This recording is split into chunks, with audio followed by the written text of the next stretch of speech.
Big Business Ideas. दोस्तों, जिंदगी वो सिक्का है जिससे सब कुछ खरीदा जा सकता है, लेकिन ये समझना ज़रूरी है कि इस सिक्के को हम सिर्फ एक ही बार खर्च कर सकते हैं।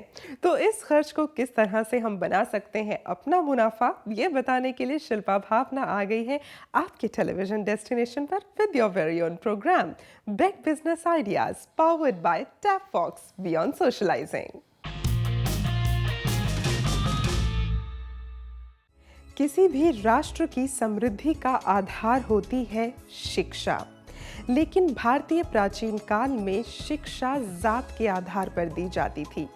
ब्राह्मणों को धर्म और शास्त्र की शिक्षा, क्षत्रियों को रण कौशल यानी तीर तलवार की शिक्षा, वैश्य को वाणिज्य यानी व्यापार की शिक्षा और शूद्रों को कौशल विकास। लेकिन आज भारत का संविधान प्रत्येक नागरिक को शिक्षा के लिए बराबरी का अधिकार देता है। और अगर आप भी संविधान के दिए इस अधिकार को शिक्षा के माध्यम से प्रसारित करना चाहते हैं, स्कूल्स खोलना चाहते हैं, कॉलेजेस खोलना चाहते हैं या फिर खोलना चाहते हैं कोई एजुकेशनल इंस्टीट्यूट, तो क्या करना होगा, ये बताने के लिए हमेशा की तरह हमारे स्टूडियो में आ रहे हैं the philanthropist, the business author, the big business expert mister Sunil Kumar Gupta. नमस्कार सर, बहुत बहुत स्वागत है आपका। Please have a seat.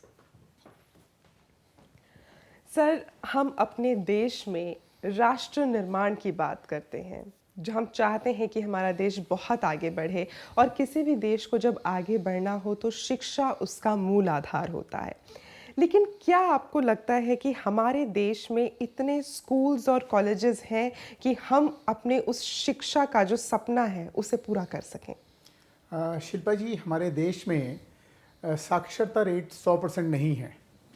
किसी भी देश, सभ्यता, समाज को आगे बढ़ने के लिए साक्षरता सबसे जरूरी है।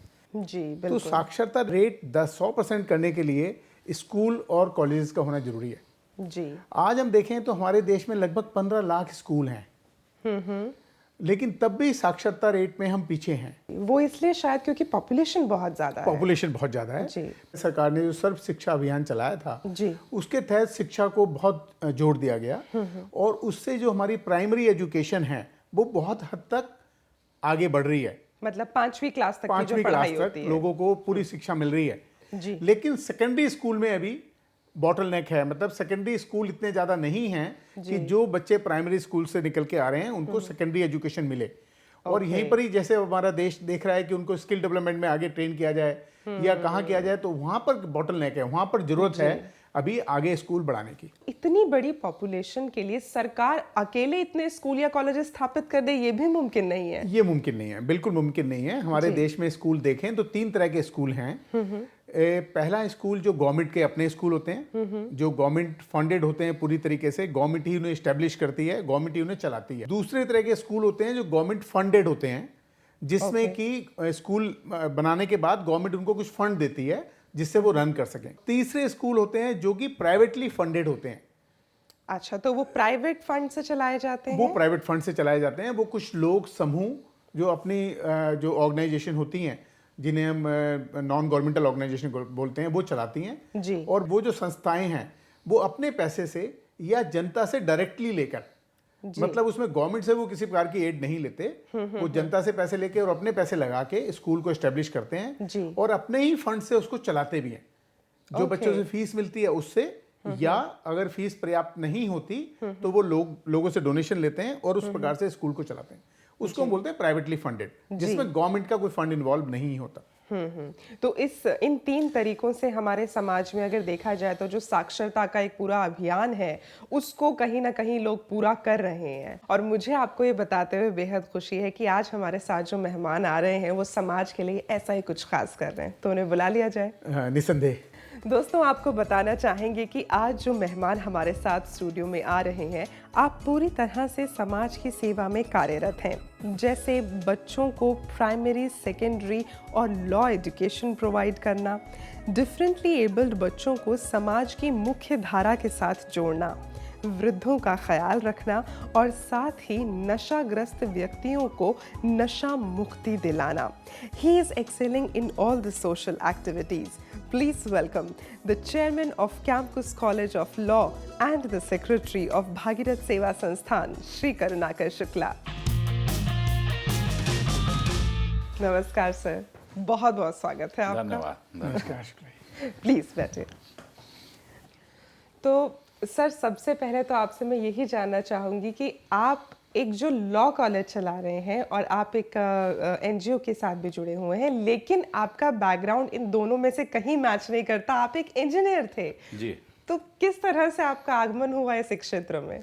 20 साल तक मैं एक मल्टीनेशनल कंपनी में नौकरी करता रहा जी। 20 साल बाद मैंने सोचा कि कुछ शिक्षा के क्षेत्र में काम किया जाए। जी। तो वापस मैं अपने परिवार के पास आया। तो हमने एक सीबीएसई स्कूल हमारी माता जी ने स्थापित किया हुआ था, उसको मदद करनी शुरू करी और धीरे धीरे एक लॉ कॉलेज इस्टेब्लिश किया जी। जो 7 साल के अंदर एनसीआर में हाईएस्ट इनटेक का कॉलेज बन गया है। वाओ, बहुत खूबसूरत। आप एक इंजीनियर थे, आप एक मल्टीनेशनल में बहुत लंबे अरसा तक आपने काम भी किया। जी। आज अगर आप देखते हैं कि अगर आप एक इंजीनियरिंग इंस्टीट्यूट स्थापित करते तो आपको लगता है कि ये जो आपने लॉ कॉलेज स्थापित किया है ये उससे मच बेटर सिचुएशन है? बिल्कुल, क्योंकि इंजीनियरिंग कॉलेज इस्टेब्लिश करने की जो कैपिटल कॉस्ट थी वो 20 करोड़ रुपए के आसपास थी। उस पर रिटर्न लेने के लिए मुझे बच्चों से भी ज़्यादा फीस लेनी पड़ती जी। और लॉन्गर स्पैन ऑफ गेस्टेशन होता।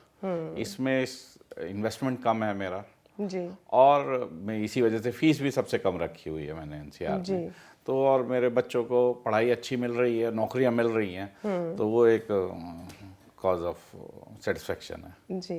सर, आपसे जानना चाहेंगे, अगर कोई व्यक्ति जब अपना एक कॉलेज शुरू करना चाहता है तो वो कैसे इस चीज़ को पहचाने कि मुझे इंजीनियरिंग कॉलेज शुरू करना है, लॉ कॉलेज शुरू करना है, या मुझे कोई दूसरी प्रोफेशनल डिग्री के लिए कॉलेज शुरू करना है? इसको पहचानने का क्या तरीका हो सकता है? देखिए, सबसे इम्पोर्टेंट है इसमें कि हमें ये देखना पड़ेगा रिक्वायरमेंट क्या है, कि हमारे देश में इंजीनियर्स चाहिए या एडवोकेट्स चाहिए, या कौन सी प्रोफेशनल डिग्री ऐसी है जो कि जिसकी देश को ज़रूरत है। जी। और जो हमारे बच्चे 12th कर रहे हैं वो किस स्ट्रीम में कितने बच्चे कर रहे हैं, उसी का सर्वे के ऊपर आप ये सोच सकते हैं कि मैंने कौन सा इंस्टीट्यूशन इस्टेब्लिश करना है। जी। उसको देख के हमें डिसाइड करना पड़ता है, एक बात। जी।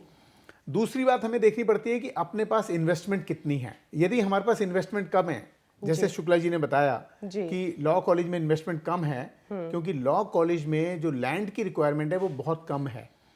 2000 मीटर से ऊपर अगर आपके पास लैंड है तो आप लॉ कॉलेज खोल सकते हैं। जी। तो निसंदेह जब लैंड में कॉस्ट कम हो गई तो बिल्डिंग की कॉस्ट भी कम हो गई। बिल्कुल। इसी प्रकार से बाकी जो सिक्योरिटी देनी होती है और जो फर्नीचर लगता है और जो लाइब्रेरी बनती है, जो भी चीज़ें बनती हैं, उन सब की कॉस्ट भी प्रोपोर्शनेटली कम हो जाती है। जी। तो कम कॉस्ट में लॉ कॉलेज बनता है। जी। और मैं यहाँ बताना चाहूँगी कि करुणाकर जी बहुत अच्छे तरीके से हमारे जो बच्चे हैं शिक्षा के माध्यम से उनकी ज़िंदगी को बदल रहे हैं। आपके लिए हमारे पास कुछ खास है, प्लीज़ हैव अ लुक।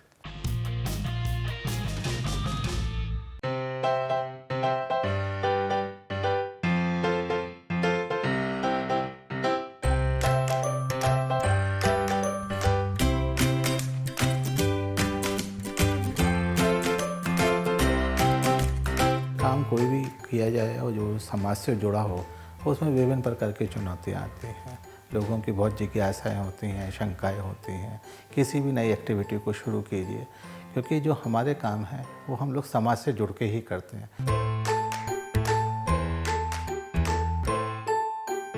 अगर टीचर सपोर्टिंग हो जैसे हमारे कॉलेज में अवेलेबल हैं तो हर स्टूडेंट अपने जीवन में आगे जाएगा। यहाँ पे मतलब काफ़ी अच्छे तरीके की पढ़ाई है, फैकल्टी में कोई प्रॉब्लम नहीं है, सारे टीचर्स अच्छे से पढ़ाते हैं, मतलब एक एक्सप्लेनेशन करने का तरीका है इनका। कॉलेज जो है वेरी बेस्ट और जो एटमॉस्फेयर है वो वेरी गुड है, तो स्टडी बहुत अच्छी चल रही है। ये स्कूल है, एक हमारा विकलांग बच्चों के लिए, अक्षम बच्चों, चैलेंज चिल्ड्रंस के लिए एक स्कूल है, एक नशा मुक्ति केंद्र है, वृद्धाश्रम हम लोगों ने शुरू किया।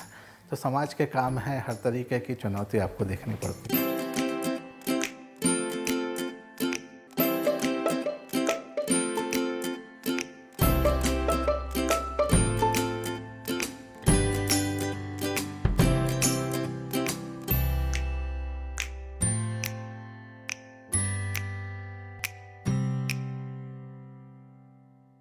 तो समाज से जुड़ा हुआ हर काम कर रहे हैं आप। जी। As a owner of an institution, अगर मैं आपसे पूछूं, आपको अपने कॉलेज में ऐसी कौन सी खास क्वालिटी लगती है जिसकी बनस्बत आप ये सोचते हैं कि हमारा कॉलेज बाकी कॉलेजों से इस वजह से अलग है? हमारे पास 66% लड़कियां स्टूडेंट हैं जी। और उसका एक खास कारण है क्योंकि पूरी गवर्नमेंट में कोई ऐसी सर्विसेज दी है जिसमें लड़कियों के लिए वर्टिकल रिजर्वेशन है 20% एक्सेप्ट जुडिशरी। वाओ। अगर ये लड़के ठीक से पढ़े और जुडिशियल सर्विस में आ जाएंगी जी। तो समाज का कितना बेनिफिट होगा इसका अंदाजा आप लगा सकते हैं। और as a college, as institution, क्या प्राइड हम लोग प्राप्त करेंगे जी। उसकी अनुभूति जो है वो अलग ही होगी। बिल्कुल। तो एक अभी तरह तक से देखा जाए, तीन विद्यार्थी जो हैं वो हमारे जुडिशियल सर्विसेज में आ चुके हैं। Okay, and all girls? All girls. Very nice. लेकिन सर, जब हम किसी भी काम को शुरू करना चाहते हैं, किसी भी बिजनेस को, किसी भी व्यवसाय को शुरू करना चाहते हैं, तो उसमें फाइनेंस एक बहुत बड़ा मैटर होता है, जो उसके बारे में जो हम सोचते हैं तो एक प्रश्नवाचक हमारे सामने हमेशा आ जाता है। सर, आपने इस चुनौती को फेस किया था जब आपने शुरू किया? That is very right. But नीयत साफ होनी चाहिए क्योंकि जब आपके पास गाइडलाइंस गवर्नमेंट की हर इंस्टीट्यूशन खोलने के लिए गाइडलाइंस हैं, सब चीज़ उसमें गाइडलाइंस में है, तो आप गाइडलाइन अगर गवर्नमेंट की फॉलो करते हैं और बाईपास नहीं करते हैं तो सक्सेस डेफिनेट है। वेरी देखिए, नाइस। जब आप प्लान बनाते हैं ना तो उस प्लान में आप जिस भी इंस्टीट्यूशन से अफिलिएशन लेना चाहते हैं तो उसके सारे नॉर्म्स आपको इनकॉर्पोरेट करना चाहते हैं। और जो इंस्टीट्यूशन आपका अप्रेजल करता है वो देखता है कि जिससे आपने अल्टीमेटली अफिलिएशन लेना है उसकी गाइडलाइंस पूरी है कि नहीं। ओके, तो ये क्रॉस चेक होता है पूरा? नहीं, it is on 2 levels। Like in secondary education, basic education is a state matter. जी। तो बिल्डिंग बेसिक जो गाइडलाइंस हैं वो आप स्टेट गवर्नमेंट की फॉलो करते हैं। मगर अगर आप CBSE जाना चाहते हैं then you have to secure one NOC from the state government. तो NOC आपको तभी मिलेगी जब आप CBSE के नॉर्म्स पे खरे उतर रहे हैं, क्योंकि उसमें सर्टिफाइंग एजेंसी जो है स्टेट गवर्नमेंट हो जाती है।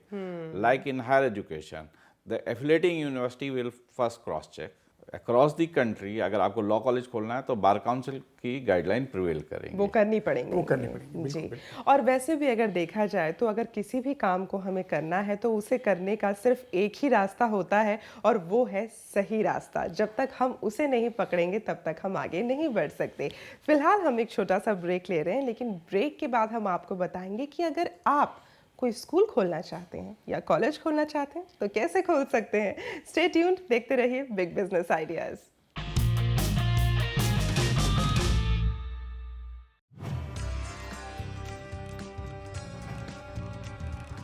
भारत का विकास लाखों MSMEs की कामयाब कहानियों से जुड़ा है, क्योंकि हर MSME के पास होता है बिजनेस करने का इनोवेटिव आइडिया। और अगर आप भी कर रहे हैं अपने बिजनेस में कुछ अलग या नया, तो आइए और बनिए हमारे मेहमान। Only on Big Business Ideas. Write us on info@bigbusinessideas.in। रेखा, कहाँ हो? चलिए भैया, पीयू कहाँ है? पड़ोस वाले भाई साहब के यहाँ छोड़ आई हूँ। जिस लॉकर में कैश और गहने हैं उसकी चाबी भी पड़ोसी को दे दी ना। भला मैं अपना कीमती सामान पड़ोसी के यहाँ कैसे छोड़ सकती हूँ? जब आप अपना कीमती सामान पड़ोसी के यहाँ नहीं छोड़ सकते तो बिटिया को पड़ोसी के पास कैसे छोड़ दिया? आपकी सतर्कता बेटी के जीवन का वरदान है। खुद संभलें और अपनों को संभालें।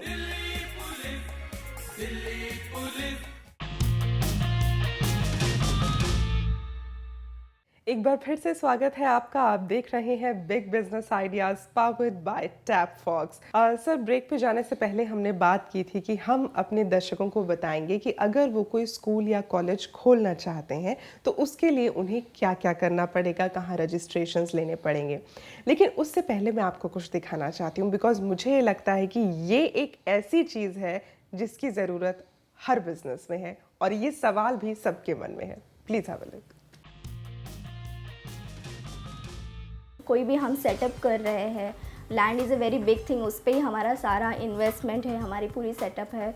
तो it should be the first stage की जहाँ पे काफ़ी सारी हमारी मेजर इन्वेस्टमेंट उसी में चली जाती है। तो it is a very initial and core stage की वो चीज़ों पे हमारी ज़्यादा फोकस आउट होनी चाहिए। हम लोग डेंटल क्लिनिक की चेन चलाते हैं। So currently we are the largest dental clinical chain in the country currently. We are at 111 clinics across Mumbai, Pune, Surat and Ahmedabad. और लास्ट मंथ हम लोग ने बैंगलोर में चालू किए हैं। बेसिकली हमारे सभी जो क्लिनिक्स हैं वो रेंटल बेसिस पे है, लीज होल्ड, हम लोग सब जगह रेंटल पे लेते हैं। तो सर, किसी भी बिजनेस को शुरू किया जाए लैंड की ज़रूरत है, लेकिन उसके साथ ही एक सवाल जो मन में आता है, क्या ये लैंड हमें खुद एक्वायर करनी ज़रूरी है, खुद खरीदनी ज़रूरी है, या रेंट पर लेकर भी काम किया जा सकता है? ये हमें देखना पड़ेगा कि हम कौन सा व्यवसाय कर रहे हैं या कौन सा बिजनेस हम शुरू करना चाहते हैं। जी। जैसे मैं आपको एग्जांपल दूंगा, मान लीजिए आप स्कूल शुरू करना चाहते हैं, तो स्कूल में जो CBSE की गाइडलाइंस हैं और जो स्टेट गवर्नमेंट की गाइडलाइंस हैं, उसके मुताबिक लैंड आपकी अपनी होनी चाहिए। या आप लीज पे लें तो कम से कम 30 साल की लीज हो, या अगर कोई अथॉरिटी है जो गवर्नमेंट अथॉरिटी है उसने आपको लैंड दी है जी, अगर उसके नॉर्म्स ऐसे हैं कि वो 15 साल के लिए एक बार में लीज पे देते हैं तब वो चलती है। अदरवाइज ओनरशिप या 30 साल से ज्यादा की लैंड जी, उसमें CBSE ये चाहती है कि आपके पास ओनरशिप हो लैंड की। लेकिन कोई और व्यवसाय करना चाहते हैं आप, उसमें आपको देखना पड़ेगा कि आपका व्यवसाय किस तरह का है। खरीदें, किराए पे लें, ये बिजनेस टू बिजनेस वेरी करेगा। जैसे कि क्या होता है, मान लीजिए आपने स्कूल शुरू किया तो CBSE की गाइडलाइंस लगी, लेकिन यदि आप प्राइमरी स्कूल चला रही हैं तो उसमें CBSE की गाइडलाइंस नहीं लगती, उसमें आपको स्टेट गवर्नमेंट की गाइडलाइंस लगती है। और जो आपका एजुकेशन डिपार्टमेंट होता है उसमें एक बेसिक शिक्षा अधिकारी बैठता है जो कि आपके सब कुछ देख के आपको अफिलिएशन देता है। ओके। उसमें आपके जो मैप अप्रूवल होता है वो वहां की म्युनिसिपैलिटी या ग्राम पंचायत करती है, तो आपको उनके नॉर्म्स देखने पड़ेंगे। और लैंड जैसे है, और लैंड कितनी हो, ये भी बड़ा इंपॉर्टेंट विषय है जी। इसमें यदि हम देखते हैं, यदि आप प्राइमरी स्कूल खोलना चाहते हैं या आप 8 तक का स्कूल खोलना चाहते हैं, सीनियर सेकेंडरी स्कूल नहीं है आपका, तो आपको लैंड की रिक्वायरमेंट बहुत कम है।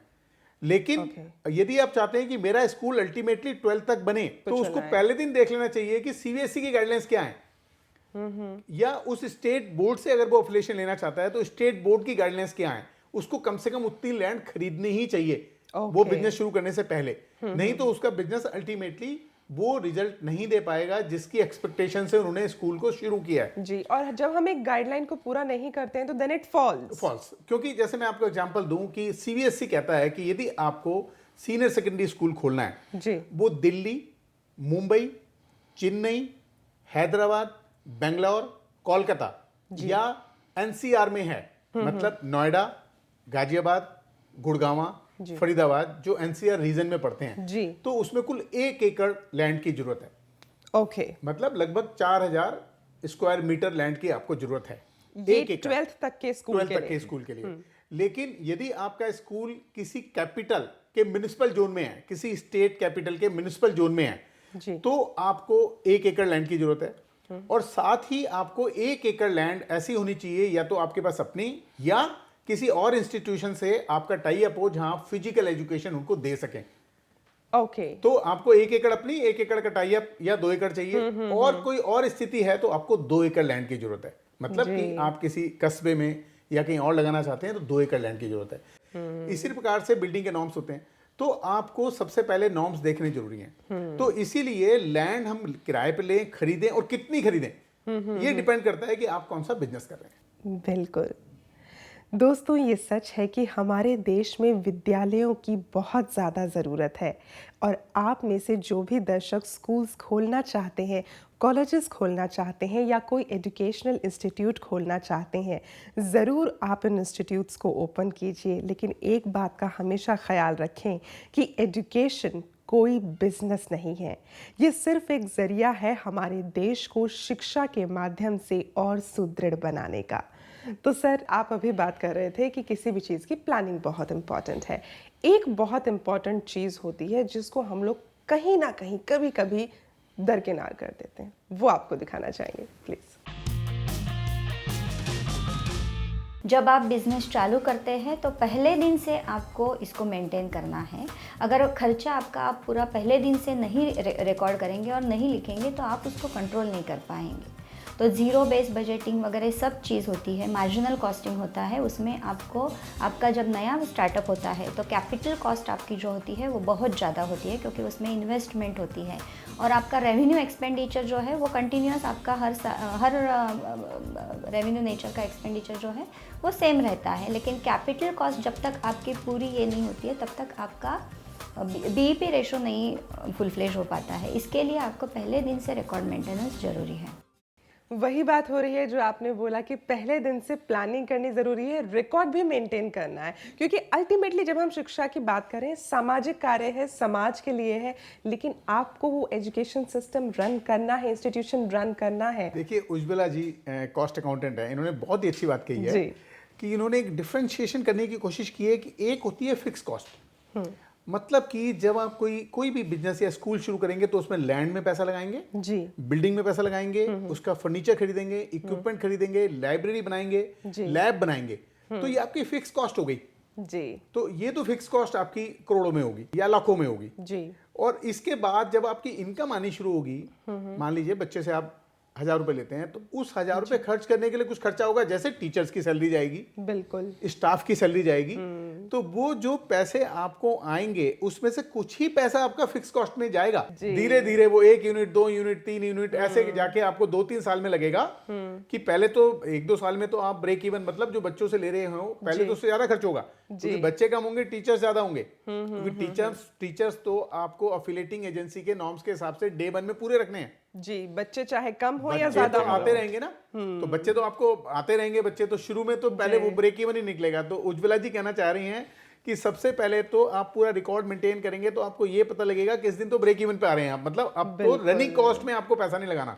आपको स्थिति ऐसी आनी चाहिए कि रन करते हुए कुछ पैसा बचे, जो आप फिक्स कॉस्ट आपको पूरी तरह आप उसको भी तो रिकवर करना है ना जी, तो वो भी आपकी निकल सके। सर अगर मैं आपसे बात करूं, कितना समय हो गया आपको कॉलेज चलाते हुए? 7 साल। ब्रेक इवन आया है? आ गया। बहुत अच्छी बात, मुबारक हो। दोस्तों फिलहाल हम ले रहे हैं एक छोटा सा ब्रेक, लेकिन ब्रेक के बाद जवाब देंगे उन सवालों के जो आपने हम तक पहुंचाए हैं। देखते रहिए बिग बिजनेस आइडियाज।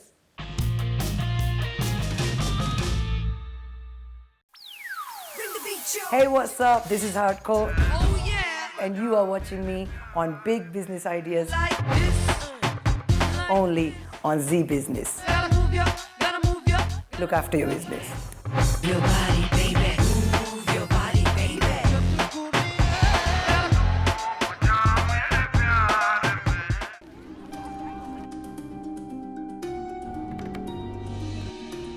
क्या नाम है बेटे आपका? कोयल। बेटे मैं आपके लिए चॉकलेट लाया हूँ, ये लो। मेरी मम्मी ने मना किया है किसी से कुछ नहीं लेना। बेटी के मासूम बचपन पर किसी की बुरी नजर ना पड़ने दें। आपकी सतर्कता बेटी के जीवन का वरदान है। खुद संभलें और अपनों को संभालें। Delhi police, Delhi police. एक बार फिर से स्वागत है आपका। आप देख रहे हैं Big Business Ideas powered by Tap Fox. Sir break पे जाने से पहले हम बात कर रहे थे कि जो सवाल लोग हम तक भेज रहे हैं उनके जवाब हम देंगे। पूरी उड़ीसा से अमन विश्वनाथ हैं, ये पूछ रहे हैं कि इनके एम्प्लॉयर इनके जो एक्चुअल एक्सपेंसेस हैं उसको रीइंबर्स कर देते हैं, उसका पैसा इनको दे देते हैं, जो कि इनकी ग्रोसरी और इनके बच्चों की एजुकेशन का एक पैसा है, वो इनको रीइंबर्स हो जाता है एम्प्लॉयर से। तो ये जानना चाहते हैं क्या ये उसे अपनी इनकम में गिनेंगे और क्या उस पर TDS भी इनको लगेगा? हाँ बिल्कुल लगेगा अमन जी।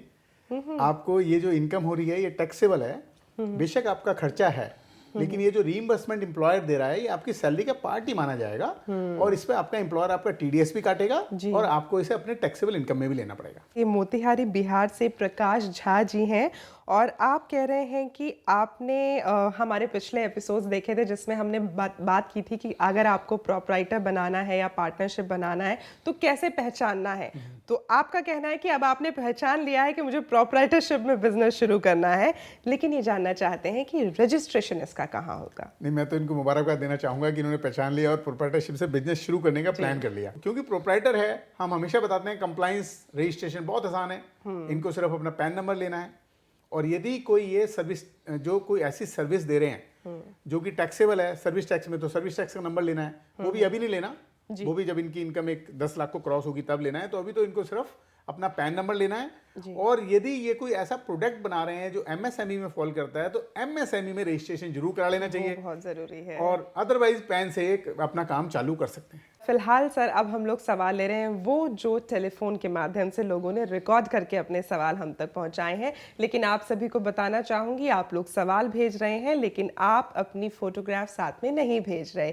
तो प्लीज़ जब भी अपना सवाल भेजें या फिर आप रिकॉर्ड कराएं या मेल करें, अपनी फ़ोटोग्राफ हमें ज़रूर भेजें हमारे ही अपने मेल ID पे। सर मेरी क्वेरी है कि मेरे क्लाइंट ने LIC का यूलिप प्लान लिया था 2006 में। उसने वन टाइम उसने पेमेंट की थी 3,25,000 की, और उसने 1 साल और 3 महीने के बाद उसको प्री मेच्योरली विड्रॉल कर लिया, और विड्रॉल के समय अमाउंट मिली 3,85,000। तो अब उसका ये केस ITO लेवल पे लगा हुआ है, और क्या हमें उस प्लान पे जो उसको पैसा रिकवर हुआ है उस पर इनकम टैक्स देना है कि नहीं देना है?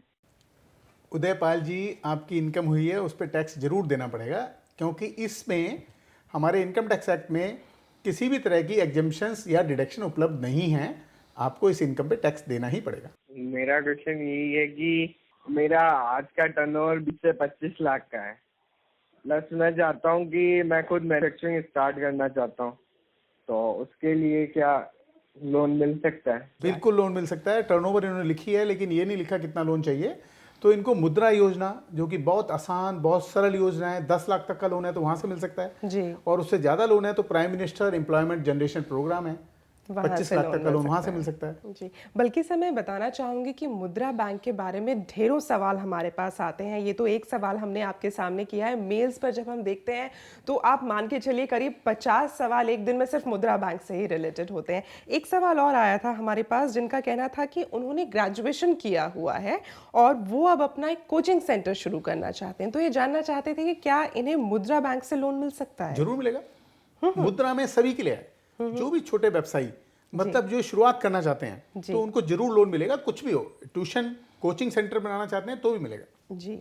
लेकिन जब हम एजुकेशन सेक्टर की बात कर रहे हैं, जैसे कि शुक्ला साहब अपना स्कूल चला रहे हैं या कॉलेज चला रहे हैं, वहां पर मुद्रा बैंक की मदद नहीं होती नहीं हो सकती। मुद्रा बैंक उन लोगों के लिए नहीं है जो अफिलिएटिंग इंस्टीट्यूशन चला रहे हैं किसी गवर्नमेंट के, वो नहीं मुद्रा योजना में आते। सर इससे पहले कि आज मैं सर के साथ अपना वो स्पेशल राउंड शुरू करूं, मैं चाहूंगी कि हमारे जो आज के उद्यमी हैं उनके लिए आपका एक बिजनेस मंत्र हो जाए। मैं कहना चाहूँगा जो भी कामयाब बड़ी ऑर्गेनाइजेशन बनती है उसकी शुरुआत बहुत छोटी होती है।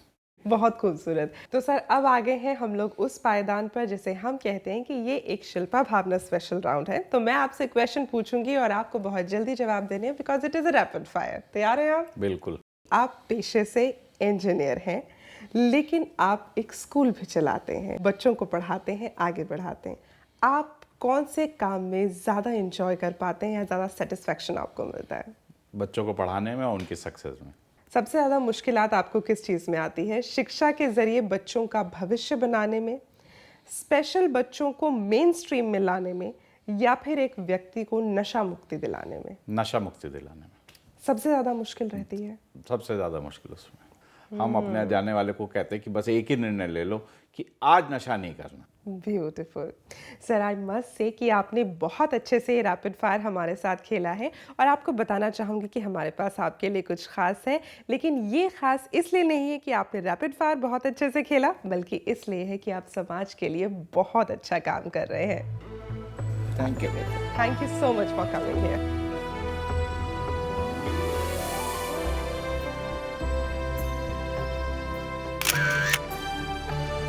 Thank you very much sir, thank you so much sir, thank you. और दोस्तों ये सच बात है कि तलवार की पहचान होती है उसकी धार से और किसी भी व्यक्ति की पहचान होती है उसके व्यवहार से।